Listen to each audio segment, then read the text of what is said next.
The Trump administration has repeatedly said all options are on the table in dealing with North Korea's ballistic and nuclear weapons programs, including military ones, but that it still prefers a diplomatic option. Speaking at an emergency UN Security Council meeting, U.S. Ambassador Nikki Haley said the United States had never sought war with North Korea. If war does come, it will be because of continued acts of aggression like we witnessed yesterday, she said. And if war comes, make no mistake, the North Korean regime will be utterly destroyed. Haley said the United States has asked China to cut off oil supply to North Korea, a drastic step that Beijing, the North's neighbor and sole major trading partner, has so far refrained from doing. Trump and Chinese President Xi Jinping talked on the phone earlier on Wednesday. Just spoke to President Xi Jinping of China concerning the provocative actions of North Korea.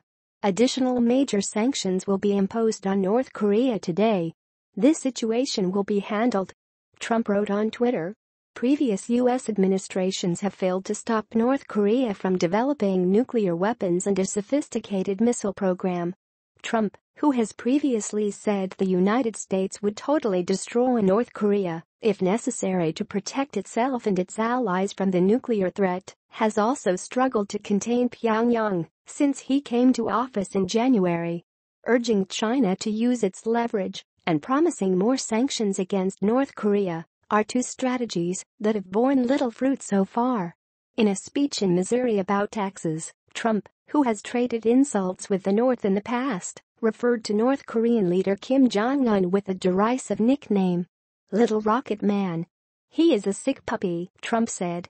North Korea, which conducted its sixth and largest nuclear bomb test in September, has tested dozens of ballistic missiles under Kim's leadership. Pyongyang has said its weapons programs are a necessary defense against U.S. plans to invade the United States, which has 28,500 troops in South Korea as a legacy of the 1950-53 Korean War, denies any such intention. North Korean state media said on Wednesday the Intercontinental Ballistic Missile, ICBM, was launched from a newly developed vehicle in a breakthrough, and that the warhead could withstand the pressure of re-entering the atmosphere. Kim personally guided the missile test and said the new launcher was IMPECCABLE. Pyongyang claimed it had finally realized the great historic cause of completing the state nuclear force. Russia's UN ambassador Vasily Nebenzia called on North Korea to stop its weapons tests and for the United States and South Korea not to hold military drills in December as it would inflame an already explosive situation. The official China daily newspaper said in an editorial that the latest launch may have been prompted by the Trump administration's decision to label North Korea a sponsor of state terrorism.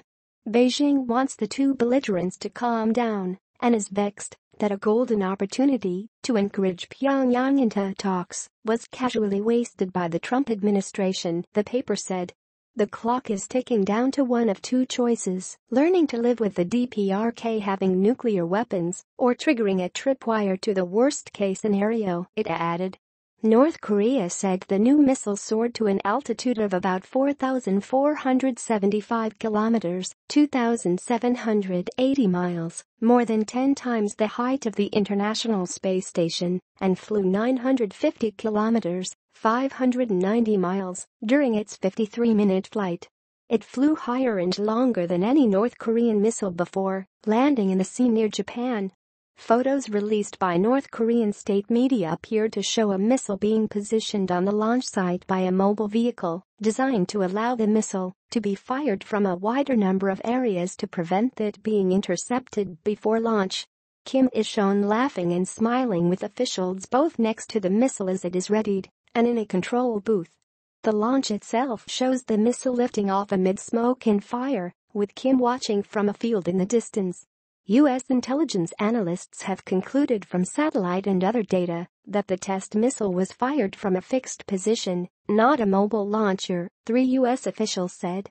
One official said the test appears to demonstrate a more powerful North Korean solid fuel propulsion system, especially in its second-stage rocket.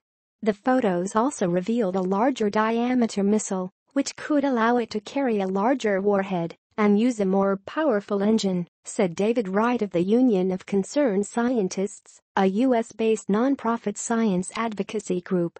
3 U.S. intelligence analysts said they were trying to assess whether North Korea's comments meant Kim might now be open to a longer halt in testing in order to reopen negotiations that might help prevent, or at least defer, the imposition of additional sanctions.